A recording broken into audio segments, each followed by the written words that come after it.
Coba Mama Iti, ya silakan. Ya, kalau saya di sini kita diberkati untuk bisa menjadi berkat bagi orang lain. Iya, diberkati untuk memberkati. Kenapa? Kita orang hidup so lebih dulu diberkati Tuhan. Amin. Makanya orang harus memberkati.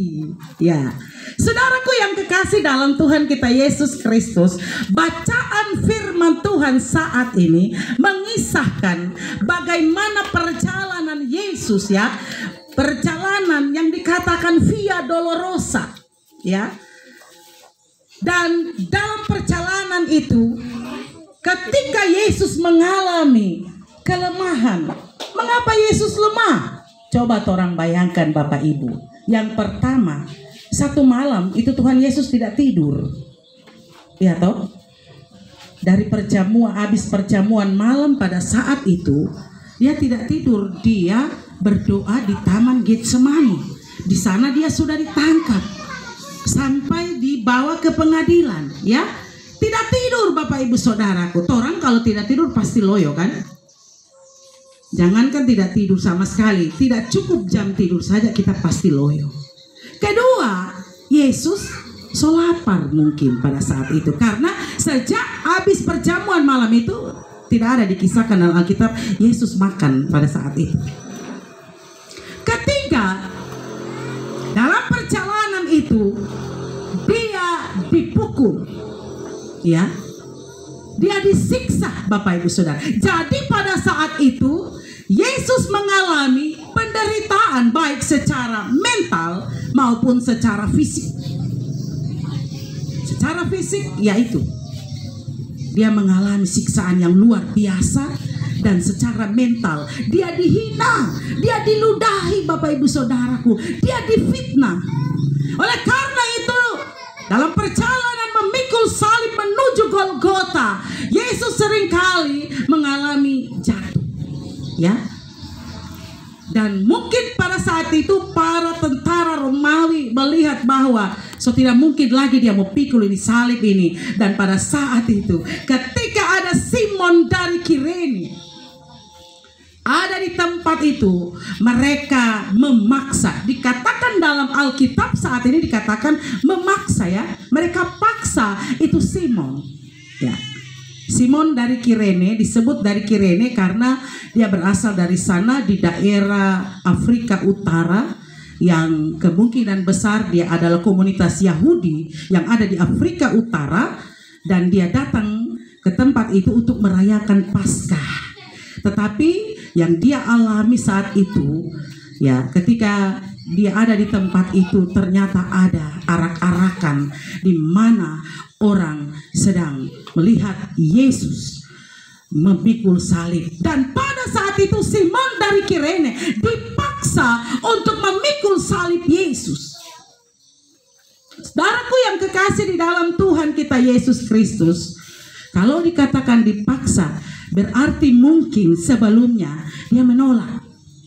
Tetapi karena dipaksa, maka dia melakukan itu. Dia memikul salib Yesus. Tetapi Bapak Ibu Saudaraku, di sini kita bukan kita mau melihat keterpaksaan itu, tetapi kita mau lihat bagaimana Simon orang Kirene itu mau menanggung beban yang dipikul Yesus pada saat itu. Dari bacaan kita saat ini, ada hal-hal yang penting yang harus kita renungkan bersama. Yang pertama Bapak Ibu Saudaraku, ketika Simon orang Kirene mau memikul salib Yesus pada saat itu, menunjukkan bahwa kehidupan kita di dunia ini haruslah saling memikul salib, saling menolong, saling membantu. Kenapa? Karena kita juga adalah orang yang tidak sempurna, yang senantiasa membutuhkan pertolongan orang lain. Coba angkat tangan di sini. Siapa yang tidak pernah butuh pertolongan orang lain? Tidak toh? Itu menjadi pembelajaran. Kita harus mampu untuk menjadi berkat. Kenapa Bapak Ibu Saudara? Jawaban tadi, karena kita diberkati oleh Tuhan. Kita harus mampu saling menolong satu dengan yang lainnya. Jangan Bapak Ibu Saudaraku, ketika ada orang lihat orang yang memang orang so dengar-dengar, ya, ya suka bautang biasa ini. So lihat dari jauh, suka mari dia datang mengeluh begini, pasti dalam hati.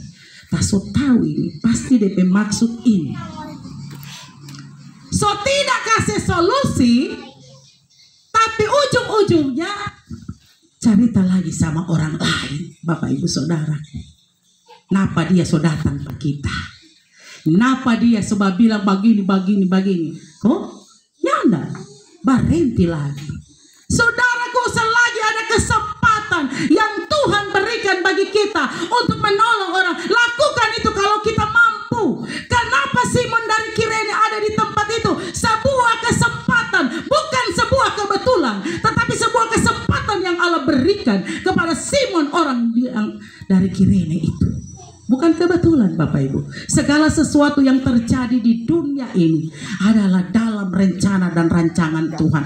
Lewat peristiwa perjalanan Via Dolorosa, Tuhan masih mau mengingatkan kita umatnya bahwa di dalam kehidupan ini kita harus saling membantu satu dengan yang lainnya. Kita harus saling memikul salib orang lain.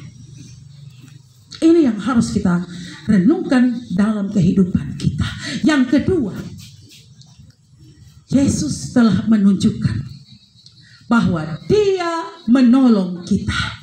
Dia telah membantu kita. Sebenarnya kita yang mau disalib, sebenarnya kita yang mau disiksa, tetapi Yesus yang menanggung semua itu, Bapak Ibu Saudaraku. Dia menunjukkan kasih-Nya kepada kita. Bersyukur Bapak Ibu Saudara, kita orang-orang yang percaya. Kita harus jadi orang yang tahu berterima kasih kepada Tuhan Yesus. Sebenarnya kita yang akan digantung. Sebenarnya kita yang akan disiksa. Kita yang akan menderita. Tetapi Yesus terlebih dahulu menanggung semua itu. Supaya anak-anaknya yang Dia kasihi tidak menerima kematian yang kekal. Dan ketika Yesus memberikan itu semua kepada kita, menjadi pertanyaan bagi kita, Bapak Ibu Saudara, apa yang harus kita buat dengan yang sudah dilakukan oleh Tuhan Yesus? Ada yang mau menjawab? Apa yang kita mau buat? Tidak ada? Tidak ada yang kita mau buat, Bapak Ibu Saudara?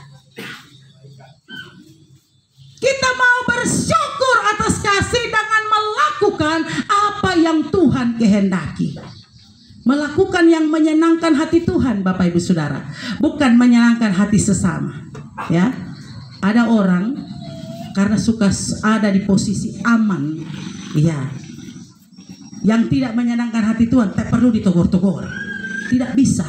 Karena itu pun akan kita pertanggungjawabkan di hadapan Allah. Oleh karena itu Bapak Ibu Saudaraku, sebagai orang yang diberkati oleh Tuhan, yang telah menerima kasih karunia Allah, kita mau menyatakan ungkapan syukur kita kepadanya dengan melakukan apa yang baik di mata Tuhan.